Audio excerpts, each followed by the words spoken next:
जब हमने प्रार्थना करवानी है तब कैसा मन रखना है, और जब हमने प्रार्थना करनी है खुद अपना पर्सनल रिश्ता परमेश्वर से बनाना है तब कैसे प्रार्थना करनी है ना।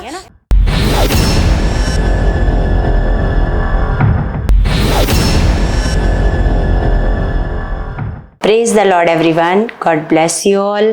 परमेश्वर आप सबको बहुत सारी बरकतें और आशीषें मसीह में दे चुके हैं। सर्वशक्तिमान जीवित परमेश्वर का हम धन्यवाद करते हैं। परमेश्वर हमारे बीच में मौजूद है, क्योंकि परमेश्वर का वचन कहता है जहाँ 2 या 3 तो मेरे नाम से इकट्ठा होते हो उस जगह पर मैं मौजूद होता हूँ। तो सच में कलीसिया हमारे बीच में हमारा परमेश्वर मौजूद है। तो आज हम कलीसिया प्रार्थना के विषय में सीखने जा रहे हैं कि जो प्रार्थना का विषय है वो बहुत बड़ा विषय है ना। तो क्योंकि शैतान को इस बात का पता है कि ये जो प्रार्थना का विषय है ये बहुत बड़ा विषय है, इसलिए वो क्या करता है, वो मसीह लोगों को खास करके वो प्रार्थना में मन नहीं लगने देता। प्रार्थना में लोग प्रार्थना ही नहीं करते, लोगों का समय नहीं लगता प्रार्थना करने का। क्योंकि अगर हम बैठते हैं कलीसिया, अगर हम प्रार्थना में बैठते हैं, परमेश्वर से प्रार्थना करते हैं, तो सच में जो हम अपने परमेश्वर से मांगते हैं वो हमें प्रार्थना में वो मिलता है। क्योंकि कलीसिया ये जो आजकल क्या है, लोग क्या करते हैं, प्रार्थना को केवल सुनने का विषय बनाते हैं कि प्रार्थना क्या करते हैं, वो केवल लगा लेते हैं और प्रार्थना क्या करते हैं, वो सुनते हैं। लेकिन जो प्रार्थना है वो केवल सुनने का विषय नहीं है, प्रार्थना करने का विषय है। प्रार्थना एक ऐसा विषय है कि जिससे हम अपना पर्सनल एक रिश्ता अपने परमेश्वर के साथ बनाते हैं ना। तो जिस प्रकार हम बैठते हैं, परमेश्वर से बातचीत शुरू करते हैं, क्योंकि जो हम प्रार्थना को केवल जो लोग सुनते हैं, जैसे कई लोग मेरे पास भी फ़ोन करते हैं तो मेरे से प्रार्थना करवाते हैं कि आप प्रार्थना कर दो, है ना। तो जब मैं उनके लिए प्रार्थना करती हूँ कलीसिया, तो कई लोग ऐसे होते हैं कि वो बिल्कुल चुप ऐसे सुनते हैं उस प्रार्थना को, है ना, और चुप रहते हैं। कोई प्रार्थना को रिसीव नहीं करते हैं, कोई वर्ड को रिसीव नहीं करते हैं कि यस परमेश्वर। क्योंकि जब आप प्रार्थना कर रहे हो तो आपको प्रार्थना पूरे मन से अपने परमेश्वर से एक पर्सनल एक रिश्ता बनाने के लिए प्रार्थना करनी है। लेकिन जब आप किसी पास्टर से, किसी पासवान से आप प्रार्थना करवा रहे हो, तो उस समय क्या विषय होता है, उस समय ये विषय होता है कि आपने जो उनके मुंह से परमेश्वर वचन देता है, उन वचनों को आपने क्या करना होता है, रिसीव करना होता है। उन वचनों पर मन लगाना होता है कि परमेश्वर पिता, ये पास्टर जी नहीं बोल रहे, परमेश्वर आप मेरे लिए वचन भेज रहे हो, आप इनके मुख का क्या कर रहे हो, इस्तेमाल कर रहे हो ना। क्योंकि कई लोग क्या करते हैं, सिर्फ प्रार्थना कर दो, हाँ प्रार्थना कर दी, प्रार्थना उनके विषय में जो वर्ड आया वो बोल दिया, लेकिन वो वर्ड को कभी भी रिसीव ऐसे नहीं करते। तो कलीसिया आज जो मुझे परमेश्वर ने मेरे मन में डाला है, एक तो आपको प्रार्थना के विषय में बताना है, प्रार्थना क्या है, प्रार्थना करनी कैसे है ना, और प्रार्थना अगर करवानी है तो वो कैसे करवानी है ना। और उसके बाद हम प्रार्थना भी करेंगे, आप सबके लिए प्रार्थना भी करेंगे, प्रार्थना करके बताएंगे कि आपको प्रार्थना किस तरीके से करनी चाहिए। क्योंकि जो प्रार्थना का विषय है कलीसिया, जैसे आप प्रार्थना करवा रहे हो, तो अगर आप प्रार्थना किसी से करवा रहे हो, उस समय परमेश्वर का वचन कहता है, जैसे भजन संहिता में परमेश्वर का वचन कहता है कि वो वचन भेजकर रोगी को चंगा, जैसे कोई मरीज है ना, जैसे कोई बीमार है, तो कोई दुखी है, कोई परेशान है, वो अपनी समस्या के लिए प्रार्थना करवा रहा है, तो वो अब पहले अपनी समस्या को बता रहा है, तो परमेश्वर उस अनुसार क्या देता है, ऐसे वचन देता है ना। तो अगर आपने सिर्फ चुप रहकर उन वचनों को केवल सुना और उन वचनों को ग्रहण नहीं किया, रिसीव नहीं किया, यस परमेश्वर ये वचन आपने मेरे लिए दिया है, परमेश्वर ये वचन मेरे जीवन में पूरा हो चुका है, परमेश्वर है ना, जो आपने अपने दास के मुंह से ऐसे वचन दिया है या दासी के मुंह से वचन दिया है, परमेश्वर ये वचन मेरे जीवन में पूरा हो चुका है। तो जब हमने प्रार्थना करवानी है तब कैसा मन रखना है, और जब हमने प्रार्थना करनी है, खुद अपना पर्सनल रिश्ता परमेश्वर से बनाना है, तब कैसे प्रार्थना करनी है ना। तो जब हमने प्रार्थना करवानी है कलीसिया, तो आपको एक एक वर्ड को रिसीव करना है, क्योंकि परमेश्वर का वचन कहता है वो वचन भेजकर रोगी को चंगा करता है और जो सत्यानाश के गड्ढे में पड़े हैं उनको उस गड्ढे से निकालता है। मतलब जो सत्यानाश, मतलब जिनका नाश होने वाला है, जो उस गड्ढे में पड़े, उनको लगता है कि अब कोई रास्ता नजर नहीं आ रहा, अब कोई हमें बचाने वाला नहीं है, तो परमेश्वर क्या करता है, अपना वचन भेजकर उस सत्यानाश के गड्ढे से क्या करता है, उनको निकालता है। तो सच में कलीसिया, जब आपने प्रार्थना करवानी है तो आपको क्या करना है, सिर्फ चुप रहकर उसको सुनते नहीं जाना। आपने एक एक वर्ड जो आपके लिए, आपको कई लोग क्या करते हैं, अभी प्रार्थना शुरू भी नहीं हुई होती, यस आमीन, यस आमीन, यस आमीन। लोगों को पता ही नहीं है कि आमीन का मतलब क्या होता है ना। मतलब अभी प्रार्थना शुरू भी नहीं करी, अभी कोई वर्ड आया भी नहीं है, कोई वचन आपके लिए आया भी नहीं है, अभी कुछ भी नहीं हुआ, शुरू में ही बोलना शुरू कर देते हैं। लेकिन हम लोगों को ये भी सीखना है कि हम लोगों ने आमीन कब बोलना है। आमीन जब बोलना है जब हमारे लिए कोई वचन आ रहा है कि परमेश्वर, ये आपका बेटा, आपकी बेटी चंगी हो चुकी है ना, तो आपने बोलना है यस आमीन, ऐसे करके विश्वास से उस प्रार्थना को रिसीव करना है। कईयों को हमने देखा अभी प्रार्थना शुरू नहीं हुई और शुरू होने से पहले क्या करते रहते हैं, यस आमीन, यस आमीन, यस आमीन, मतलब यस आमीन, आमीन, आमीन ही बोलते रहते हैं। उनको ये भी नहीं पता होता है कि हमने आमीन कौन सी जगह पर बोलना है और कौन सी जगह पर नहीं बोलना है। तो ये भी कलीसिया आपके लिए ये सीखने का विषय है कि हमने कौन सी, जब आपके लिए कोई वचन आ गया है, यस ये वचन, परमेश्वर इनके घर से सारे क्लेश जा रहे हैं यीशु के नाम से, इसकी बीमारियां जा रही हैं यीशु के नाम से, जब आपके लिए ये वचन आ गया, ये वचन पूरा हो गया, तो आप बोलो यस आमीन। आमीन का मतलब हाँ, जैसा इन्होंने ये वचन बोला है ऐसा ये वचन हमारे जीवन में पूरा हो चुका है। अगर आप ऐसा बोल करके वचन को रिसीव भी नहीं करते, तब भी वो वचन फिर आपके जीवन में कार्य नहीं कर सकता ना। तब भी वो जो हम लोगों ने जैसे प्रार्थना करी होती है आप लोगों के लिए, तब भी वो प्रार्थना आपके जीवन में काम नहीं करती है ना। तो जैसे कोई वर्ड आता है तो उसको पूरे मन से और पूरे विश्वास से जो लोग ग्रहण करते हैं, फिर उसके जीवन में वो वचन क्या करता है, फिर काम करता है। क्योंकि परमेश्वर का वचन कहता है कि वचन जीवित है और वचन जिंदा वचन है। वो जिंदा वचन तभी आपके अंदर काम करेगा जब आप उसको अंदर ग्रहण करोगे पूरे विश्वास के साथ। क्योंकि हम देखते हैं कईयों की गवाहियाँ प्रार्थना के बाद बन जाती हैं और कईयों की गवाहियाँ नहीं बनती हैं।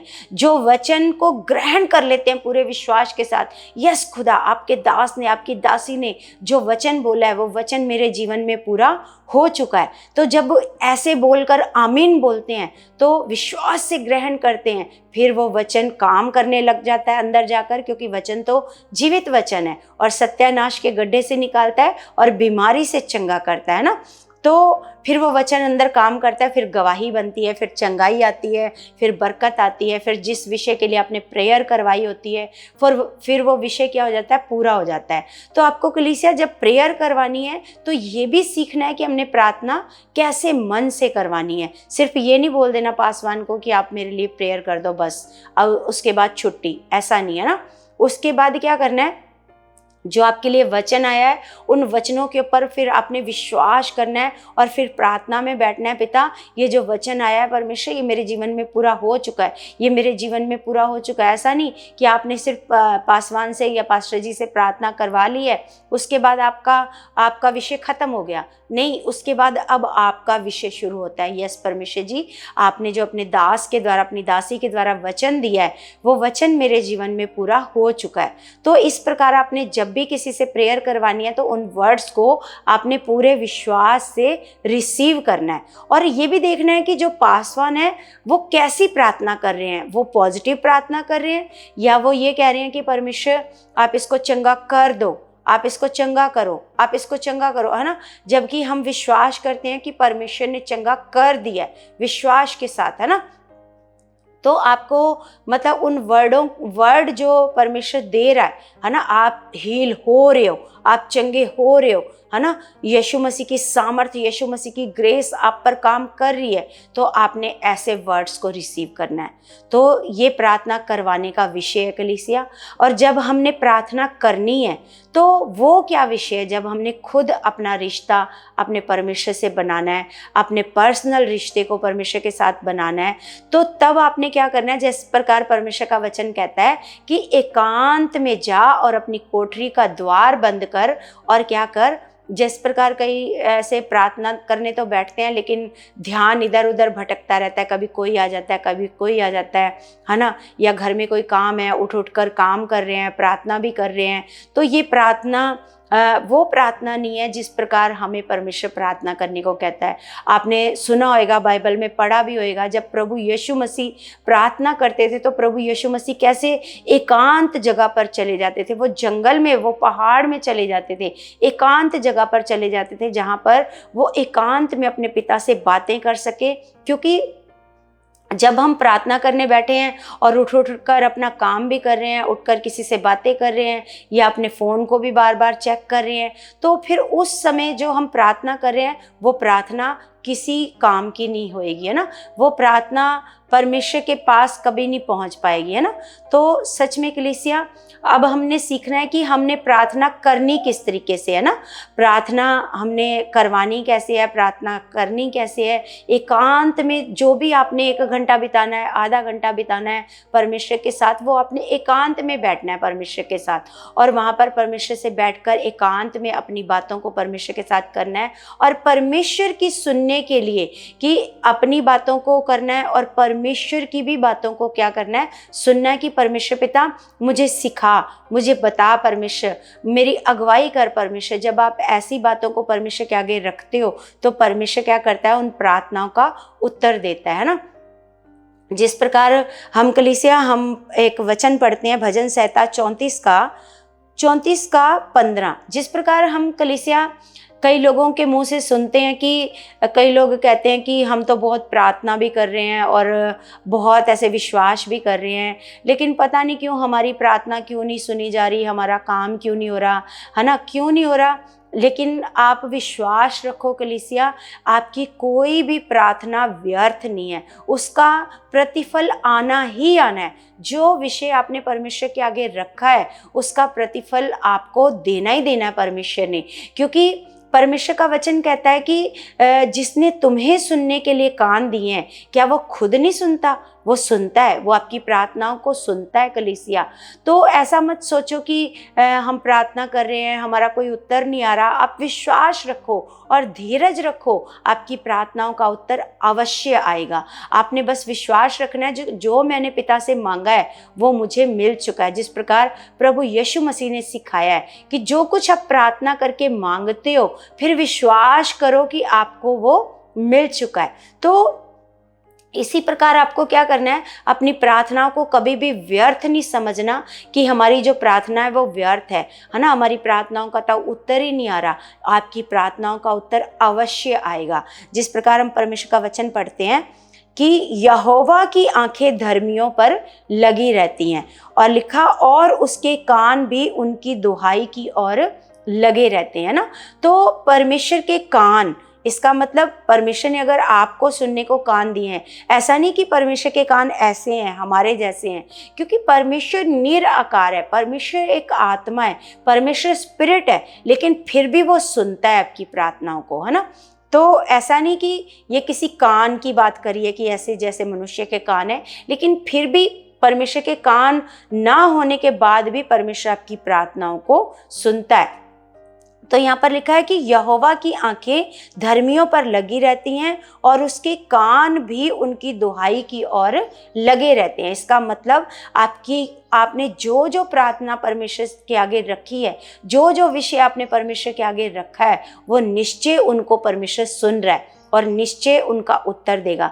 लेकिन परमेश्वर का वचन कहता है, याकूब की पत्री में परमेश्वर का वचन एक जगह कहता है, एक कंडीशन है कि परमेश्वर कैसे उसका उत्तर देगा। परमेश्वर कहता है विश्वास से मांगो, विश्वास से, है ना।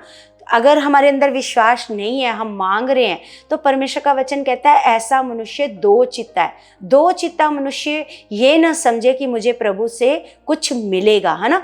तो मतलब अगर हमारे अंदर शक चल रहा है, संदेह चल रहा है, क्योंकि परमेश्वर का वचन कहता है कि संदेह करने वाला व्यक्ति ये ना समझे कि मुझे प्रभु से कुछ मिलेगा। अगर आपके अंदर प्रार्थना करने के बाद संदेह चल रहा है कि पता नहीं ये काम होएगा कि नहीं होएगा, पता नहीं ऐसा होएगा कि नहीं, पता नहीं मेरे जीवन में अच्छा होएगा कि नहीं होएगा, है ना, तो फिर वो जो प्रार्थना है वो आपका उसका उत्तर फिर आपके जीवन में ऐसे नहीं आएगा। तो अगर आपको उत्तर चाहिए तो आपको परमेश्वर से जो प्रार्थना करनी है, जो कुछ भी आपने मांगना है, तो वो विश्वास से मांगना है। इस विश्वास से मांगना है कि जो मैं मांग रहा हूँ वो अवश्य मेरा पिता मुझे दे चुका है, मेरा परमेश्वर मुझे दे चुका है। इस विश्वास से आपने इस प्रार्थना को मांगना है। तो आगे लिखा है, यहोवा बुराई करने वालों के विमुख रहता है ताकि उनका स्मरण पृथ्वी पर से मिटा डाले, है ना। तो ये भी परमेश्वर का वचन कहता है, हम लोगों को सिखा रहा है बुराई करने। अगर हम देखो परमेश्वर से प्रार्थना कर रहे हैं, है ना, तो परमेश्वर का वचन पहले ही हमें कहता है कि जब तू प्रार्थना करने के लिए मेरे पास आए तो क्या करना, अपने विरोधियों को क्या करना, क्षमा करना, है ना, उनको क्षमा करना, है ना। तो जब तू किसी को क्षमा करेगा तो तुम्हारे भी अपराध तुम्हारा स्वर्गीय पिता क्या करेगा, क्षमा करेगा। लेकिन हम क्या करते हैं, जब हम प्रार्थना करने बैठते हैं तो हम बड़ा बोझ लेकर, है ना, ऐसे प्रार्थना में बैठते हैं। जब हम बोझ लेकर प्रार्थना में बैठेंगे, अपना सारा कुछ अपने परमेश्वर को नहीं सौंपेंगे, अपने अपराधियों को क्षमा नहीं करेंगे, अपने आप को हल्का करके ऐसे खाली करके नहीं परमेश्वर के पास आएंगे। क्योंकि एक बोझ है अगर हम किसी को माफ़ नहीं करते, किसी ने हमारा बुरा करा है ना, कुछ भी गलत किया है, हमारा बुरा किया है, वो हमारे मन में ऐसे चलता रहता है, हमारे माइंड में चलता रहता है। तो जब वो चलता रहेगा तो जो हम प्रार्थना कर रहे हैं तो फिर वो हम खाली मन के साथ नहीं कर रहे हैं ना। तो आपको क्या करना है, अपने पूरे ऐसे मन को साफ कर देना है, अपने आप को ऐसे खाली कर देना है कि प्रभु जो भी मेरे अंदर बोझ था, जो मैंने किसी के लिए कुछ बुराई अंदर रखी थी, कुछ विरोध रखा था, आज मैं उसे निकाल देती हूँ। प्रभु मैं आपकी हजूरी में आती हूँ, आपकी शरण में आती हूँ। परमेश्वर मैं अपने सारे विरोधियों को क्षमा करके तेरी शरण में आती हूँ ना। तो अगर आप ऐसे मन से परमेश्वर के सामने जाते हो, क्योंकि परमेश्वर का वचन कहता है कि यहोवा बुराई करने वालों के विमुख रहता है। विमुख का मतलब उनको फिर वो देखता नहीं है ना। तो आगे लिखा है विमुख रहता है ताकि उनका स्मरण पृथ्वी पर से मिटा डाले। उनका स्मरण मतलब कोई उनको याद करने वाला भी नहीं है, उनका मतलब उनकी याद भी पृथ्वी पर से क्या हो जाएगी, ऐसे मिट जाएगी। और आगे लिखा, धर्मी दुहाई देते हैं और यहोवा सुनता है ना। इसका मतलब परमेश्वर का वचन सच्चा वचन है। कलीसिया, परमेश्वर कोई भी वचन झूठ नहीं लिखता, कोई भी परमेश्वर का वचन झूठा नहीं है, सच्चा वचन है कि धर्मी दुहाई देते हैं और यहोवा सुनता है और उनको सब विपत्तियों से छुड़ाता है। तो इसका मतलब परमेश्वर हमारी प्रार्थनाओं को सुनता है। कलीसिया, उसका उत्तर आने में बेशक समय लग रहा है, लेकिन उसका उत्तर अवश्य आएगा, उसका उत्तर आएगा। और समय भी क्यों लग रहा है, क्योंकि हमारा विश्वास उस लेवल का नहीं है। अगर आपका विश्वास उस लेवल का होएगा तो आपका उत्तर आने में भी कोई समय नहीं लगेगा, क्योंकि परमेश्वर तुरंत कार्य करने वाला परमेश्वर है, वो तुरंत काम करता है। तो समय भी क्यों लगता है, क्योंकि हमारे विश्वास में अभी क्या है, अभी हमारे विश्वास का लेवल क्या है, डाउन है। जैसे ही हमारे विश्वास का लेवल अप हो जाता है तो तुरंत हमारा काम क्या हो जाता है, हो जाता है ना। तो यहाँ पर परमेश्वर का वचन कहता है धर्मी दुहाई देते हैं और यहोवा सुनता है और उनको सब विपत्तियों से छुड़ाता है। यहोवा टूटे मन वालों के समीप रहता है और पिसे हुओं का उद्धार करता है। क्या करता है, जैसे कोई बहुत निराश है, टूटा मन है, बहुत दुखी है, परेशान है, उसको कोई रास्ता नज़र नहीं आ रहा है ना, बहुत निराशा में जा चुका है, ऐसे लग रहा है कि अब कुछ अच्छा ही नहीं हो सकता मेरी लाइफ में, मेरी लाइफ पूरी बर्बाद हो चुकी है, सब कुछ ख़त्म हो चुका है ना, अब कुछ अच्छा बचा ही नहीं है मेरे जीवन में अच्छा होने के लिए ना। लेकिन परमेश्वर का वचन कहता है कि यहोवा टूटे मन वालों के समीप रहता है ना, उनके बिल्कुल नज़दीक है। जिनका मन दुखी है, जिनका मन परेशान है, शोकित है, बहुत निराशा में जा चुके हैं, मन टूट चुका है, सबकी बातों को लेकर मन टूट चुका है, तो परमेश्वर कहता है कि वो टूटे मन वालों के समीप रहता है और पिसे हुओं का उद्धार करता है। पिसे हुओं का क्या करता है, वो उद्धार करता है। धर्मी पर बहुत सी विपत्तियां पड़ती तो हैं, परंतु यहोवा उनको उन सब से मुक्त करता है। धर्मी पर ऐसा नहीं है कि धर्मी है, अब धर्मी बन गए, प्रभु यीशु मसीह पर विश्वास कर लिया तो अब ये गारंटी हो गई कि अब हमारे ऊपर कोई मुसीबत नहीं आएगी। ऐसा नहीं है। परमेश्वर का वचन कहता है कि धर्मी पर बहुत सी विपत्तियां पड़ती तो हैं, बल्कि धर्मियों पर ज़्यादा पड़ती हैं। हालात धर्मियों पर ज़्यादा आते हैं, है ना। तो यहाँ पर परमेश्वर का वचन कहता है धर्मी पर बहुत सी विपत्तियां पड़ती तो हैं, परंतु यहोवा उसको उन सब से मुक्त करता है, क्योंकि परमेश्वर हमारे साथ खड़ा है ना। कोई भी विपत्ति आएगी तुरंत उनको क्या कर देगा, ऐसे आज़ाद। और सच में जो लोग विश्वास करते हैं उनको वो मुसीबत फिर वो बहुत बड़ी मुसीबत नहीं लगती। ऐसे लगता है बहुत छोटा सा हालात है, अभी मेरा परमेश्वर इसको क्या कर देगा, ऐसे ख़त्म कर देगा।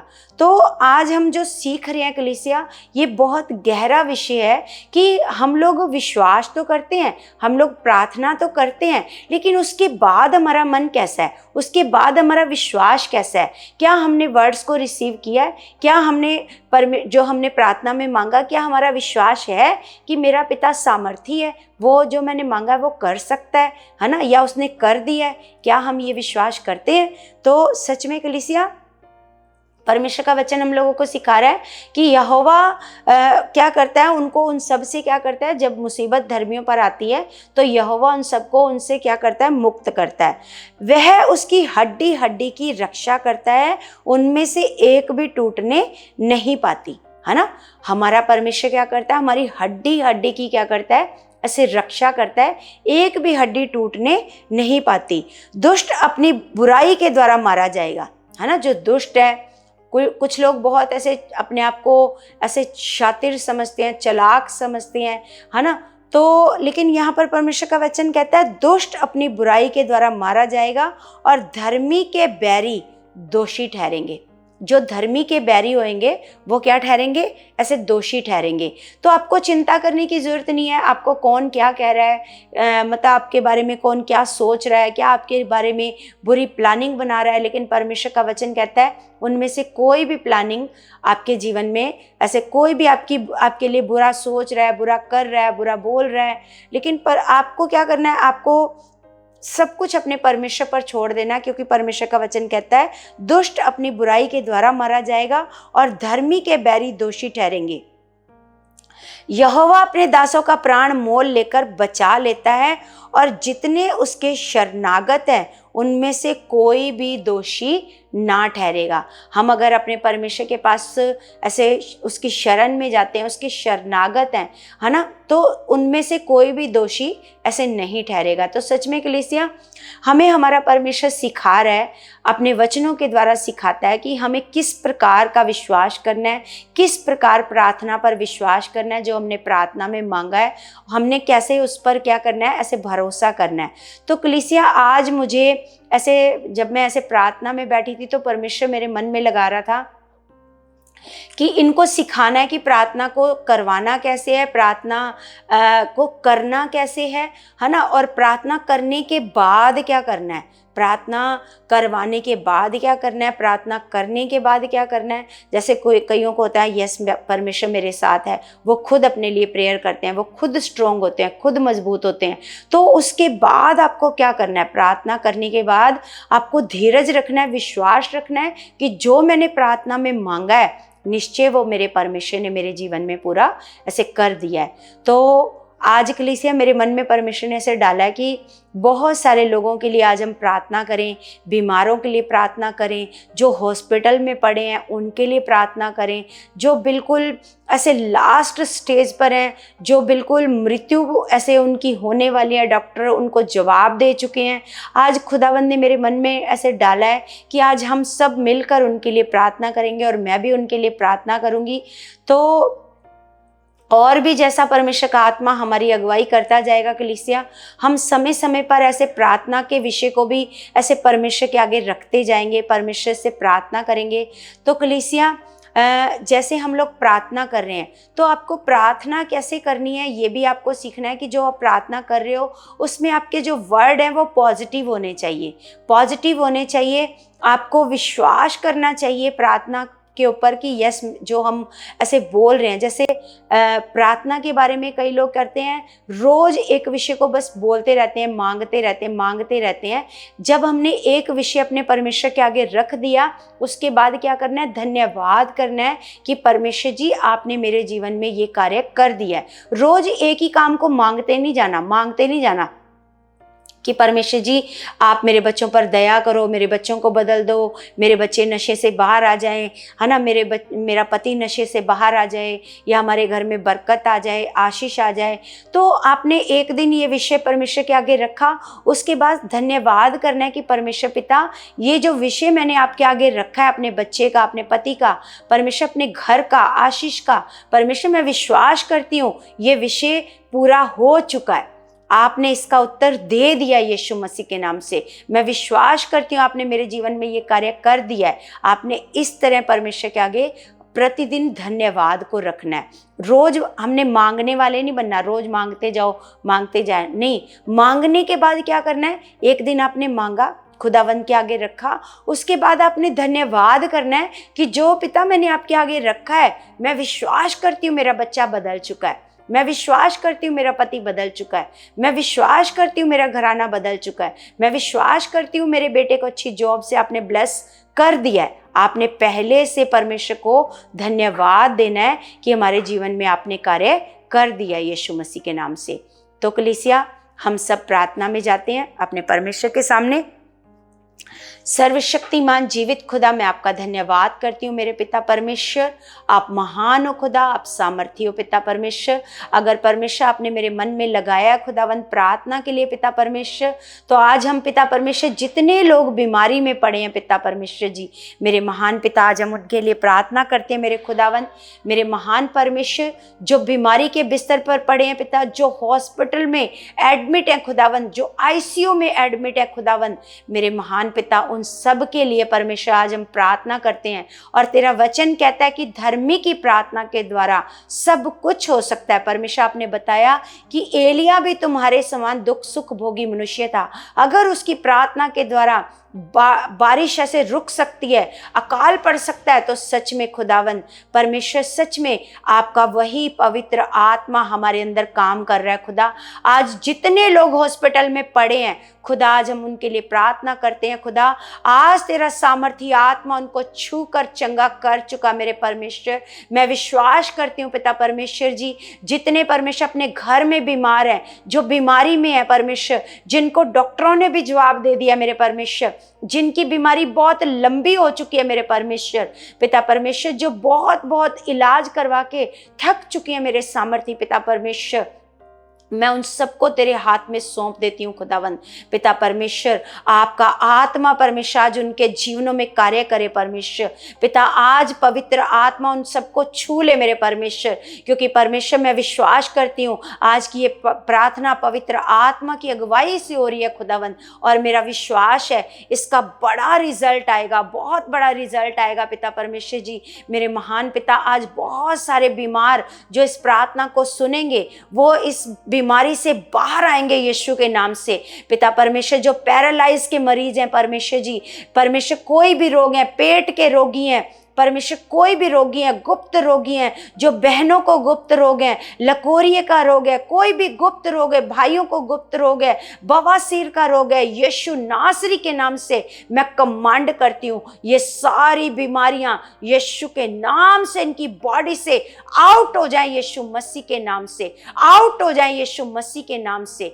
इसी वक्त परमेश्वर, अगर किसी बहन को रसोली है, किसी भाई को कोई पथरी है, कोई गिल्टी है, यीशु मसीह के नाम से मैं इसी घड़ी कमांड करती हूँ, पथरी, रसोली, इसी घड़ी गिल्टियां, इसी घड़ी यीशु मसीह के नाम से आउट हो जाएं, यीशु मसीह के नाम से आउट हो जाएं, यीशु मसीह के नाम से हवा में उड़ जाएं पिता। जो जो विश्वास से रिसीव करें इस प्रार्थना को खुदावंद, आज वो आजाद हो परमेश्वर, आजाद हो पिता परमेश्वर जी सारी बीमारियों से पिता परमेश्वर। घुटनों के रोगी जिनको डॉक्टरों ने कहा इनकी ग्रीस खत्म हो चुकी है पिता परमेश्वर। आज तेरा आत्मा उनके घुटनों में नई ग्रीस डाल रहा है मेरे परमेश्वर, मेरे महान पिता परमेश्वर। तेरा पवित्र आत्मा उनको छू कर पिता उनके घुटनों को नया कर रहा है पिता।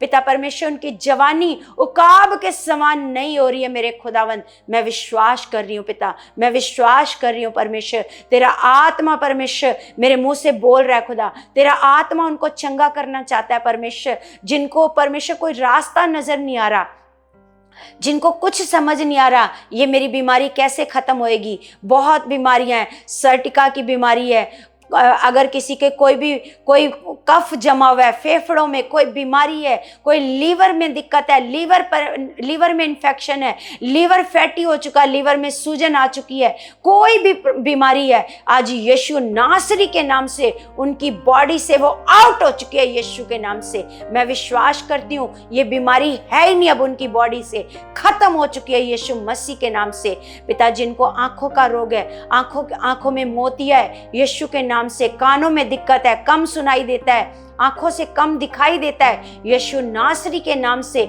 मैं कमांड करती हूँ इसी घड़ी वो मोतिया, वो जो जाला है वो हट जाए यीशु के नाम से। कानों का बहरापन, कान खुल जाए यीशु मसीह के नाम से, बहरापन चला जाए यीशु मसीह के नाम से। खुदावंद कोई गले में दिक्कत है, कोई भी परेशानी है, कोई भी दिक्कत है यीशु के नाम से, खून की कमी है, किसी को कोई भी दिक्कत है यीशु मसीह के नाम से, जो भी रोग है, पेट में खाना हजम नहीं होता, गैस बनती है, जो एसिडिटी होती है, यीशु मसीह के नाम से सारे पेट के रोगी हील हो जाएं आज यीशु मसीह के नाम से। खुदा तेरा आत्मा इनको छू रहा है मेरे परमेश्वर, मैं विश्वास करती हूँ तेरा पवित्र आत्मा इनको छू रहा है मेरे परमेश्वर। आज तेरे बच्चे चंगे हो रहे हैं परमेश्वर, आज ये बीमारी से चंगे हो रहे हैं मेरे परमेश्वर। पिता आज आपने मेरी अगुवाई करी है पिता, आज मेरे मुंह से आप वचन दे रहे हो परमेश्वर बीमारों के लिए मेरे खुदावंद। आज तेरा सामर्थी आत्मा परमेश्वर इस प्रार्थना के द्वारा बहुत सारे लोगों को हील कर रहा है मेरे परमेश्वर पिता, मेरे महान पिता परमेश्वर, जो उठकर चल नहीं पाते परमेश्वर, बहुत कमजोर है मेरे खुदावंद परमेश्वर, किसी भी प्रकार की उनको कोई बीमारी है, कोई रोग है परमेश्वर, आज यीशु नासरी के नाम से, चाहे वो कैंसर के रोगी क्यों ना हो, कैंसर के रोगी क्यों ना हो, परमेश्वर का आत्मा कह रहा है आज कैंसर के रोगी भी क्यों ना हो, आज जिनको डॉक्टरों ने भी बोला है अब लास्ट स्टेज है, वो भी आज हील होंगे यीशु मसीह के नाम से। आज इस प्रार्थना के द्वारा वो चंगे होंगे यीशु मसीह के नाम से। आज मेरा विश्वास है कलीसिया आप आगे से आगे इस वीडियो को जल्दी से जल्दी आप शेयर करना, ताकि लोगों को आज विश्वास करें। आज ये जो परमेश्वर का आत्मा उनको चंगा करना चाहता है, जो भी बीमार हैं उन तक आज आप इस वीडियो को पहुंचाओ, ताकि जल्दी से जल्दी वो इस वीडियो को सुने, रिसीव करें। आज पवित्र आत्मा उनको छुएगा, आज पवित्र आत्मा उनको चंगा करेगा। मेरा विश्वास है जो पवित्र आत्मा ने मेरे मुंह से बोला है ऐसा हो चुका है। परमेश्वर आपके बच्चे चंगे हो चुके हैं। कोई भी शरीर में रोग है जिनका मैंने नाम नहीं लिया, वो रोग भी आउट हो चुके हैं यीशु के नाम से, वो बीमारियां भी जा चुकी हैं यीशु मसीह के नाम से। मैं विश्वास करती हूँ परमेश्वर तेरा आत्मा परमेश्वर मेरे मुंह के द्वारा बोलकर परमेश्वर तेरे बच्चों को चंगा कर चुका, हील कर चुका परमेश्वर। मैं विश्वास करती हूँ मेरे खुदाबंद, मैं विश्वास करती हूँ पिता, मैं विश्वास करती हूँ परमेश्वर जी इस प्रार्थना के बाद, इसको सुनने के बाद, रिसीव करने के बाद बहुत सारे तेरे बच्चों की बड़ी बड़ी गवाहियां बन चुकी हैं पिता परमेश्वर। पिता परमेश्वर